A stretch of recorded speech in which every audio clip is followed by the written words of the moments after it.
ننګرهار کې د روان 1403 لمریز کال لومړی ربیع لاسته راوړنو ته لنډه کتنه.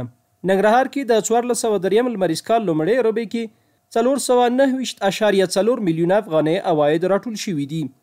لومړی ربیع کې د جبارخیلو، سمرخیلو، فیض آباد او د تعمیراتو سیمو کې نیمګړې پروژې د ځایي اوسیدونکو په همکارۍ بشپړې شوي او د پروژې پورې اړوند پیرودونکو لپاره 1080 میټرونه ویشل شوي دي.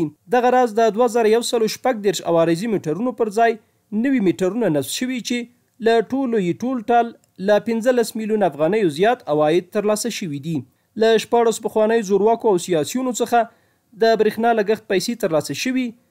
د ناقانونه برېښنا کارونې مخنیوي هڅو پایله کې د 80 پیرودونکو تعرفي تجارتي شوي او له 9000 څخه د زیاتو پوروړو پیرودونکو برېښنا پرې شوي چې ټولو یې د لګښت پیسې تحویل کړي دي.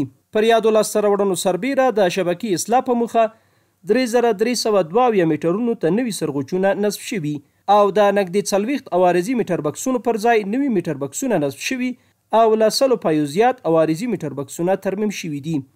د یادونې ده چې ننګرهار کې دا مهال د ټولې شبکې اصلاح لړۍ په چټکۍ پر مخ روانه ده. د افغانستان برېښنا شرکت هیواد کې د شبکې پر وخت اصلاح لپاره تخنیکی کارکونکي په دندو ګمارلي دي.